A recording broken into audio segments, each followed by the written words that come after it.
सभी को प्रणाम। हम कर रहे हैं स्वाध्याय यज्ञ का ज्ञान और विज्ञान, जन्म शताब्दी पुस्तक माला 52।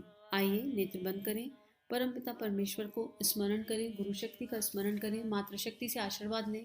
हे मातृशक्ति, ये दिव्य देव स्वाध्याय हमारे जीवन को परिवर्तित करे, हमारे गुण कर्म स्वभाव को परिवर्तित करे, हमारा मन हमेशा अपने गुरु से, अपनी गुरु शक्ति से, अपनी गुरु माँ से जुड़ा रहे और भीतर भीतर हमारे भीतर सारी दिव्यताओं का गुरु इच्छा से जागरण होता रहे।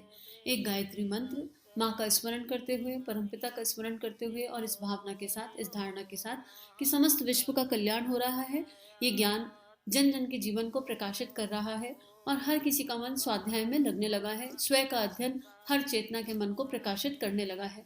ओम भूर्भुवः स्वः तत्सवितुर्वरेण्यं भर्गो देवस्य धीमहि धियो यो नः प्रचोदयात्।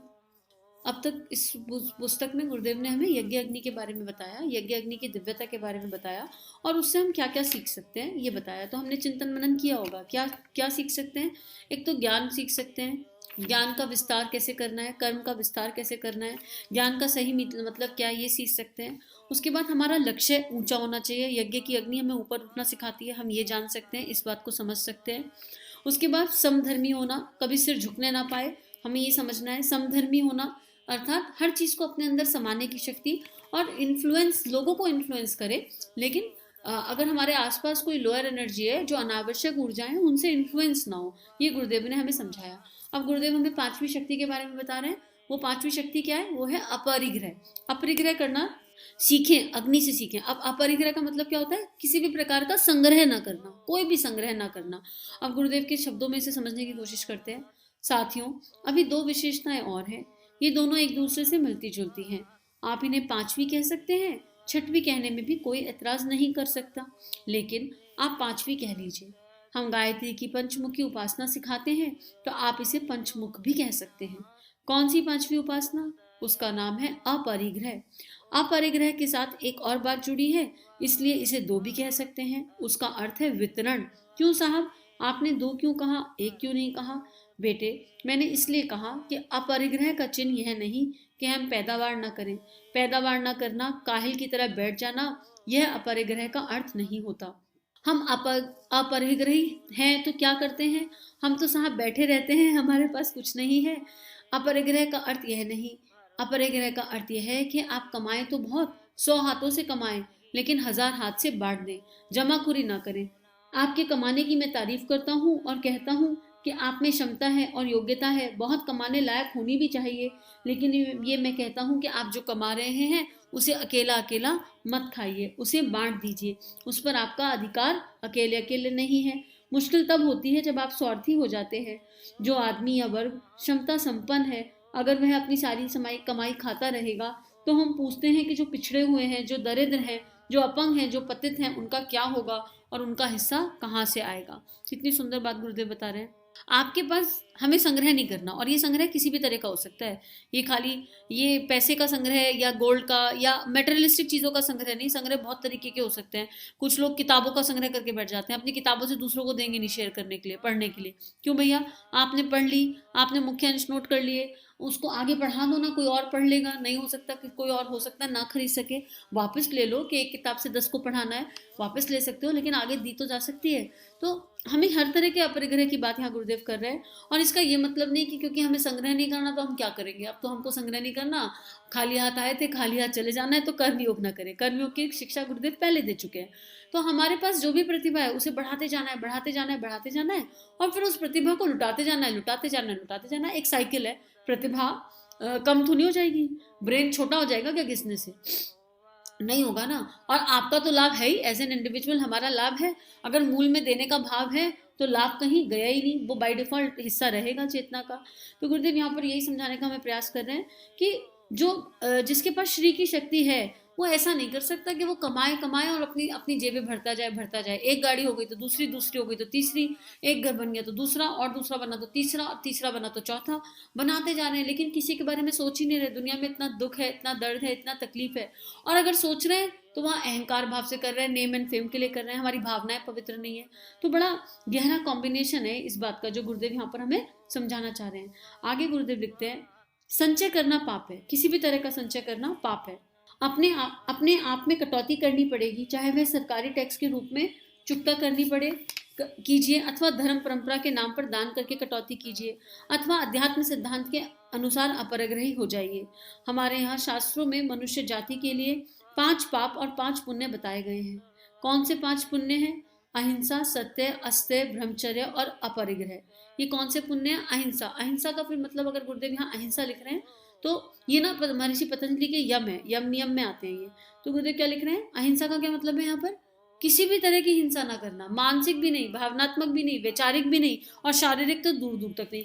कभी भी किसी को इस तरह का कोई नुकसान ना पहुंचाना। उसके बाद हमेशा सत्य के साथ रहना, आत्मा के सत्य के साथ, बाहर की बात नहीं कर रहे पर अंतरात्मा के सत्य के साथ रहना, हमेशा धर्म के पथ पर अपनी वैल्यूज और प्रिंसिपल से कॉम्प्रोमाइज ना करना, उस सत्य की बात गुरुदेव कर रहे हैं। और उसके बाद ब्रह्मचर्य, हम सबको पता है हर तरह का ब्रह्मचर्य। एक तो वासना की को तो प्रेम में बदलना ही बदलना है, हर तरह के लस्ट से बाहर आना ही आना है, और संग्रह ना करना। ये 5 पुण्य है, इसके अलावा कोई और पुण्य नहीं है। उसके अलावा इसको उल्टा कर, जो इसके अपोजिट है वो सब पाप है। इसके अपोजिट कुछ भी है तो वो पाप है। और उन सारे पाप और पुण्यों की व्याख्या तो हम यहाँ पर नहीं कर रहे, गुरुदेव इसको शॉर्ट में लिख रहे हैं। पर जो यज्ञ अग्नि से संबंध रखता है उस पुण्य की बात हम करते हैं, और वो कौन सा है? वो है अपरिग्रह। यज्ञ की अग्नि अपने अंदर कुछ रखती नहीं है, पुण्य है, और परिग्रह किसी भी तरह का पाप है। तो अगर आप मालदार हैं, अगर हमारे पास बहुत पैसा है, बहुत रुपया है, बहुत प्रतिभा है, बहुत अच्छी बात है। अब उस प्रतिभा को अपने अंदर दबा के रख के बैठे रहें, उससे क्या लाभ होगा? भाई मुझे स्वाध्याय करना अच्छा लग रहा है, बहुत अच्छा लग रहा है, मैं ये स्वाध्याय बैठ के अकेले अकेले भी एक कमरे में बोल बोल के कर सकती हूँ, क्योंकि मैं नॉर्मली भी जब स्वाध्याय अपने लिए करती थी तो बोल बोल के करती थी, मुझे नहीं समझ में आता था। मेरी लिसनिंग स्किल्स क्योंकि ज़्यादा अच्छी है रीडिंग स्किल्स से, तो अगर मैं खाली रीडिंग करने बैठ जाती हूँ तो मैं सो जाती हूँ। तो इसलिए मेरा सेल्फ का जो स्वाध्याय हमेशा से रहा है वो भी इसी तरह का रहा है कि मोस्टली तो लिसनिंग सुन सुन के सीखा है, सुन सुन के सीखा है, बहुत बहुत सुन के सीखा है, बहुत लोगों के लेक्चर्स ऑडियोज पिछले 15 सालों में सुने। लेकिन जब सेल्फ से कोई बुक पढ़ी तो भी बोल बोल के पढ़ी, जैसे स्कूल कॉलेज में भी याद करते हैं तो जितनी भी पढ़ाई करी बोल बोल के करी। तो अब वो जो एक तरीका है करने का वो काम आ रहा है। तो यहाँ पर भी क्या हो रहा है? ये स्वाध्याय है, ये किताबें मैंने पहले नहीं पढ़ी, मैं आपके साथ ही पढ़ रही हूँ, पहली बार ही पढ़ रही हूँ। तो आपके साथ पढ़ रही हूँ और पहली बार पढ़ रही हूँ, तो स्वाध्याय की दृष्टि से पढ़ रही हूँ। यहाँ पर एक ऐसा कोई भाव नहीं है कि किसी को समझाना है, किसी को कुछ एक्सप्लेन करना है, किसी को कुछ बताना है। गुरु के चरणों में बैठकर अपनी आत्मा के लिए स्वाध्याय करना है, और फिर हर बात जो गुरुदेव ने लिखी है उसको अपने तरीके से रिपीट करना है, अच्छा, जिससे वो अंतःकरण में बैठ जाए। अच्छा, ये गुरुदेव यहाँ कहना चाहते हैं, अच्छा इसका ये मतलब है, बस वो अपने अंतःकरण में रिपीट होती रहे, इसलिए उसको अपने सरल शब्दों में उसको रिपीट करना है, दोहराना है। और उससे क्या हो रहा है? उससे स्वाध्याय हो रहा है, और इससे अगर किसी का लाभ हो रहा है तो फिर खूब गुड, बहुत बढ़िया बात। अब आगे गुरुदेव लिख रहे हैं, आप मालदार आदमी हैं, मुबारक है आपको, पर आपके परिग्रह को आध्यात्मिकता की कसौटी पर हम अच्छा नहीं मानेंगे। आपका परिग्रह निंदनीय है। क्यों साहब? हमने कमाया और जमा कर लिया तो क्या बात हो गई?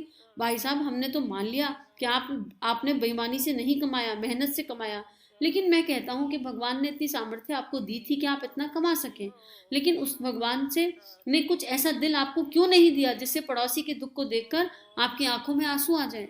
तो यहाँ पर बुद्धि और सद्बुद्धि का अंतर हो गया। करुणा संवेदना ही नहीं है।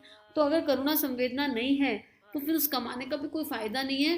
एक मूवी है, नाम याद नहीं आ रहा मुझे, शराबी है मूवी, शायद कौन सी मूवी है पता नहीं, उसमें ये जो है अमिताभ बच्चन के जो फादर थे, उनके पास बहुत पैसा है, बहुत पैसा है, बहुत पैसा है, लेकिन लास्ट में अकेले रह जाते हैं। तो ऐसे कितने लोग हैं जिनके पास बहुत पैसा है पर सुख नहीं है, किसी भी तरह का सुख नहीं है। अपने आसपास भी ऐसे आपको बहुत लोग मिल जाएंगे जिनके पास पैसे की कमी नहीं है, और जिंदगी भर पैसा कमाते कमाते जिंदगी निकाल दी, लेकिन हैप्पीनेस किसे कहते हैं, एक क्षण का सुकून किसे कहते हैं, वो प्राप्त नहीं हुआ। क्यों? क्योंकि देने का भाव नहीं था।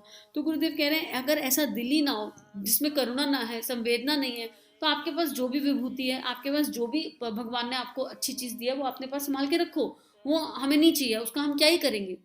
तो गुरुदेव कह रहे हैं, यहाँ पर ये समझाने की कोशिश कर रहे हैं कि भगवान ने अगर आपको कोई प्रतिभा दी है, कोई योग्यता दी है, पुरुषार्थ दिया है, पराक्रम दिया है, बुद्धि दी है, कला कौशल दिया है, बहुत सी चीजें भगवान ने आपको दिया, आपको भाग्यवान बनाया है, तो लेकिन अगर आपके पास दिल नहीं है तो सब अधूरा है। अगर आपके पास करुणा संवेदना नहीं है, अगर आपके पास देने का भाव नहीं है, अगर आपके पास बांटने का भाव नहीं है, तो ये सब अधूरा है। कमाने की योग्यता के साथ साथ काश आपको ऐसा दिल मिला होता, काश हमको ऐसा दिल मिला होता जिसको हम चट्टान का दिल कह सकते, पत्थर का दिल कह सकते। वंदे माता जी का समय याद कीजिए, फीमेल्स के लिए गोल्ड कितना इंपॉर्टेंट होता है।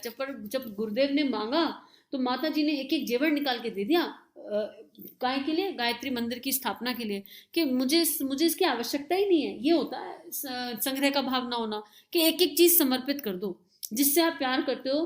तो माता जी के लिए गुरुदेव गुरु थे तो समर्पित कर दिया। गुरुदेव का भाव देखिए, दादा गुरुदेव ने जो भी कहा गुरुदेव करते चले गए, अपने आप को ही समर्पित कर दिया। हमारे पास कुछ नहीं है, जो मेटेरियलिस्टिक था वो तो करा ही करा समर्पित। अपने पिता की, माता पिता की जितनी भी धन दौलत थी सब कुछ गायत्री माँ को समर्पित कर दिया, अपने को समर्पित करने के साथ साथ।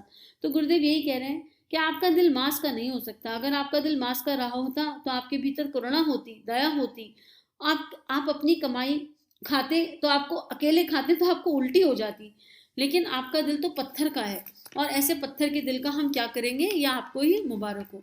तो आज हम अपने जीवन को यहाँ पर झांक कर देख लें, हम स्वाध्याय कर रहे हैं, स्वयं का अध्ययन कर रहे हैं, तो हम देखें कि क्या हमारे जीवन में ऐसा समय आया है जब हमारे पास था, तिजोरियां भरा हुआ नहीं था पर था, और हमने आसपास किसी को देखा दुख में, तकलीफ में, और हमने मुंह मोड़ लिया, हमने कहा हम नहीं देंगे, हमसे नहीं हो पाएगा। या आप एक एग्जाम्पल ले लेते हैं, जैसे क्या होता है कई बार हम किसी मंदिर के बाहर या कहीं पर भी जाते हैं तो हमें कुछ बच्चे दिखाई देते हैं, और आजकल एक कॉमन एक भावना हो गई है कि पैसे नहीं देने चाहिए किसी को, और वो सही भी है, उचित भी है, कि हमें नहीं पता वो बच्चा पैसे का क्या करेगा, ये जो मांगने वाला है वो पैसे का क्या करेगा, और बाकी परिस्थिति पर निर्भर करता है।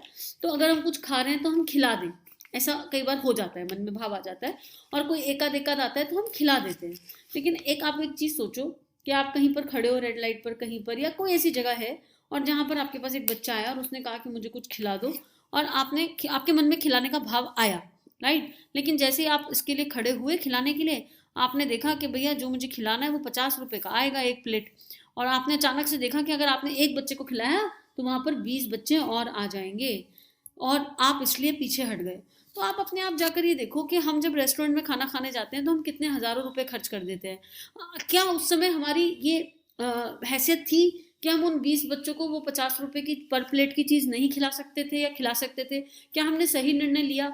उन 20 बच्चों के चेहरे पर अगर वहाँ 20 की जगह 30 भी होते, आपके 2000 की जगह 4000 लग जाते, 5000 लग जाते, तो क्या हमने अपनी कैपेसिटी के अकॉर्डिंग निर्णय लिया या नहीं लिया? ये एक छोटा सा एग्जाम्पल है। हम सबको अपनी अपनी परिस्थितियों के हिसाब से निर्णय लेना है, उसके हिसाब से जानना है। तो आज के लिए इतना ही स्वाध्याय है। हम सभी का जीवन गुरु शक्ति के दिव्य सूक्ष्म सानिध्य में मंगलमय है।